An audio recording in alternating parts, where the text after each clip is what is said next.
ಲಕ್ಷ್ಮಿ ಜೊತೆಗೆ ಮತ್ತೆ ಬೆಸೆದ ತವರಿನ ಸಂಬಂಧ. ಜಾಹ್ನವಿ ವಿಶ್ವನಿಗೆ ಅಪಾಯ. ಜಿ ವಾಹಿನಿಯಲ್ಲಿ ಪ್ರಸಾರ ಆಗುತ್ತಿರೋ ಲಕ್ಷ್ಮೀ ನಿವಾಸ ಸೀರಿಯಲ್ನಲ್ಲಿ ಒಂದು ಕಡೆ ಖುಷಿ ಮನೆ ಮಾಡಿದ್ರೆ ಮತ್ತೊಂದು ಕಡೆ ಅಪಾಯದ ಮುನ್ಸೂಚನೆ ನೀಡಲಾಗಿದೆ. ಹೌದು, ತಾನು ಪ್ರೀತಿಸಿದವರೊಟ್ಟಿಗೆ ಮದುವೆಯಾಗಿದ್ದ ಲಕ್ಷ್ಮಿ ತವರಿನ ಸಂಬಂಧ ಕಡಿದುಕೊಳ್ಳುವಂತೆ ಆಗಿತ್ತು. ಮದುವೆಯಾಗಿ 30 ವರ್ಷ ಕಳೆದರೂ ಕೂಡ ಲಕ್ಷ್ಮಿ ತವರಿನ ಕಡೆ ಮುಖ ಹಾಕಿರಲಿಲ್ಲ. ಆದರೆ ಅತ್ತಿಗೆ ಲಲಿತಾ ಮಾತ್ರ ಲಕ್ಷ್ಮಿ ಜೊತೆಗೆ ಆಗಾಗ ಮಾತನಾಡುತ್ತಿದ್ದರು, ಕಷ್ಟ ಸುಖ ವಿಚಾರಿಸುತ್ತಿದ್ದರು. ಹೇಗಾದ್ರೂ ಮಾಡಿ ಮತ್ತೆ ಲಕ್ಷ್ಮಿಯನ್ನ ತವರು ಮನೆಗೆ ಕರೆಸಿಕೊಳ್ಳಬೇಕು ಅನ್ನುವಷ್ಟರಲ್ಲಿ ಅವರು ಸಾವನ್ನಪ್ಪಿದ್ದರು. ಅತ್ತಿಗೆ ಕಾರ್ಯಕ್ಕೂ ಹೋಗಲು ಆಗಲಿಲ್ಲ ಅಂತ ಲಕ್ಷ್ಮಿ ಕಣ್ಣೀರು ಹಾಕಿದ್ದರು. ಈಗ ತಂದೆಯೇ ಲಕ್ಷ್ಮಿ ಹತ್ತಿರ ಆಗಮಿಸಿದ್ದಾರೆ. ಸಂಪೂರ್ಣ ಸಂಚಿಕೆಯಲ್ಲಿ ಏನೆಲ್ಲ ಆಗುತ್ತಿದೆ ಅನ್ನೋದನ್ನ ಹೇಳುತ್ತೇವೆ. ಎಲ್ಲೂ ಕೂಡ ಸ್ಕಿಪ್ ಮಾಡದೆ ಈ ಸ್ಟೋರಿ ನೋಡಿ. ವೀಣಾ ಜೊತೆಗೆ ಸೇರಿ ಲಕ್ಷ್ಮಿ ತಂದೆಯವರು ಅವರ ಷಷ್ಠಿ ಪೂರ್ತಿ ಕಾರ್ಯಕ್ರಮಕ್ಕೆ ಸಿದ್ಧತೆ ಮಾಡಿದ್ದರು.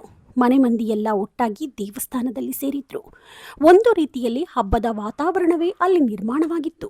ಆಗ ಲಕ್ಷ್ಮಿ, ವೀಣಾ ಇದೆಲ್ಲ ನಮಗೆ ಬೇಡವಾಗಿತ್ತು ಅಂತಾರೆ. ಆಗ ಮಾತನಾಡುವ ವೀಣಾ, ಈ ಕಾರ್ಯಕ್ರಮದ ಹಿಂದಿರೋದು ನಾನಲ್ಲ ಅಂತಾಳೆ. ಆಗ ಯಾರು ಅಂತ ಕೇಳಿದಾಗ ಅಲ್ಲಿಗೆ ಗೋವಿಂದೇಗೌಡರ ಆಗಮನವಾಗುತ್ತದೆ. ಮನೆಯವರಿಗೆ ಈ ತಾತ ಯಾರು ಅಂತ ಯೋಚನೆ ಬರುತ್ತೆ. ಆಗಲೇ ನೋಡಿ ಲಕ್ಷ್ಮಿ ಕಣ್ಣಾಲಿಗಳು ತುಂಬಿ ಬಂದು ಅಪ್ಪ ಅಂತ ಅವರನ್ನ ತಬ್ಬಿಕೊಂಡು ಗೊಳೋ ಅಂತ ಅಳುತ್ತಾರೆ. ಇಷ್ಟು ವರ್ಷಗಳ ಕಾಲ ತವರಿನ ಸಂಬಂಧದಿಂದ ದೂರಾಗಿದ್ದ ಲಕ್ಷ್ಮಿ ಮತ್ತೆ ತಂದೆಯೊಟ್ಟಿಗೆ ಒಂದಾಗಿದ್ದಾಳೆ. ಆದರೆ ಅಣ್ಣನ ಕೋಪ ಮಾತ್ರ ಇನ್ನೂ ಕಡಿಮೆಯಾಗಿಲ್ಲ. ಇತ್ತ ವಿಶ್ವನಿಗೆ ಲಕ್ಷ್ಮಿಯೇ ತನ್ನ ಸ್ವಂತ ಅತ್ತೆ ಅಂತ ಗೊತ್ತಾಗಿದೆ. ಅದನ್ನ ತಾತನ ಹತ್ತಿರ ಹೇಳಿದ್ದು ಚಂದನ ಬೇರೆ ಯಾರೂ ಅಲ್ಲ, ನಮ್ಮ ಲಕ್ಷ್ಮಿ ಅತ್ತೆ ಮಗಳು ಅಂತ ಹೇಳಿದ್ದಾರೆ. ಇದರಿಂದ ತಾತನಿಗಾಗಿರೋ ಖುಷಿಗೆ ಪಾರವೇ ಇಲ್ಲವಾಗಿದೆ. ಆಕೆಯನ್ನ ಹೆತ್ತವರಿಗೆ ಒಪ್ಪಿಸಬೇಕು ಅನ್ನುವುದು ಲಲಿತಾ ಅವರ ಆಸೆಯಾಗಿತ್ತು. ಈಗ ಆಕೆಯನ್ನ ಜಯಂತ್ ಕೈಯಿಂದ ಪಾರು ಮಾಡುವುದು ವಿಶ್ವನಿಗಿರೋ ದೊಡ್ಡ ಸವಾಲಾಗಿದೆ. ದೇವಸ್ಥಾನದಲ್ಲಿ ಲಕ್ಷ್ಮಿ ತಂದೆಯನ್ನ ನೋಡಿದ ಮನೆ ಮಂದಿಯೆಲ್ಲ ನಮ್ಮ ಅಮ್ಮನಿಗೆ ತವರು ಮನೆ ಇದೆ, ಅವರು ದೊಡ್ಡ ಕುಟುಂಬದವರು ಅನ್ನೋದು ತಿಳಿದಿದೆ. ಇತ್ತ ಜಾಹ್ನವಿಯನ್ನ ಹುಡುಕುವ ನೆಪದಲ್ಲಿ ವಿಶ್ವನ ಮನೆಗೆ ಜಯಂತ್ ಆಗಮಿಸಿದ್ದಾನೆ.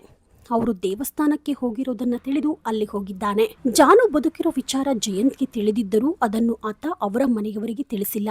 ಜಾನು ನನಗ್ ಬೇಕೇ ಬೇಕು ಅಂತ ಆಕೆಯ ಹುಡುಕಾಟದಲ್ಲಿದ್ದಾನೆ. ವಿಶ್ವನಿಗೆ ಕರೆ ಮಾಡಿ, ಜಾನು ಉಳಿಸಿಕೊಳ್ಳೋದು ನನಗೆ ಗೊತ್ತು, ಆಕೆಯನ್ನ ನೀನು ಹೇಗೆ ಕಾಪಾಡಿಕೊಳ್ಳುತ್ತೀಯಾ ಯೋಚನೆ ಮಾಡು ಅಂತ ಹೇಳಿದ್ದಾನೆ. ಇನ್ನು ದೇವಸ್ಥಾನಕ್ಕೆ ಜಾನು ಜೊತೆ ಹೊರಟಿದ್ದ ವಿಶ್ವನಿಗೂ ಜಯಂತ್ನಿಂದ ಅಪಾಯ ಎದುರಾಗಿರೋದು ಪಕ್ಕ ಅಂತಿದ್ದಾರೆ ಸೀರಿಯಲ್ ವೀಕ್ಷಕರು. ಲಕ್ಷ್ಮಿಗೆ ಅದೆಷ್ಟೋ ವರ್ಷಗಳ ನಂತರ ತಂದೆಯ ಪ್ರೀತಿ ಸಿಕ್ಕಿದೆ. ಇನ್ನು ಸಾವನ್ನಪ್ಪಿದ್ದಾಳೆ ಅಂದುಕೊಂಡಿದ್ದ ಮಗಳು ಕಣ್ಣ ಮುಂದೆ ಬಂದರೆ ಆಕೆಯ ಸಂತೋಷಕ್ಕೆ ಮಿತಿಯೇ ಇರೋದಿಲ್ಲ ಅಲ್ವಾ. ಜಯಂತ್ ಜಾನುಗಾಗಿ ಮುಂದೆ ಏನು ಮಾಡ್ತಾನೆ ಅಂತ ಕಾದು ನೋಡಬೇಕಾಗಿದೆ. ನೀವಿನ್ನೂ the news peg YouTube channel subscribe ಆಗಿಲ್ಲ ಅಂದರೆ ಕೂಡಲೇ ಸಬ್ಸ್ಕ್ರೈಬ್ ಆಗಿ. ಲೇಟೆಸ್ಟ್ ಹಾಗೂ ಅಪ್ಡೇಟ್ ಸುದ್ದಿಗಾಗಿ ನೋಡ್ತಾ ಇರಿ the news peg YouTube channel. Roopa Vishwas, the news peg, Davanagere.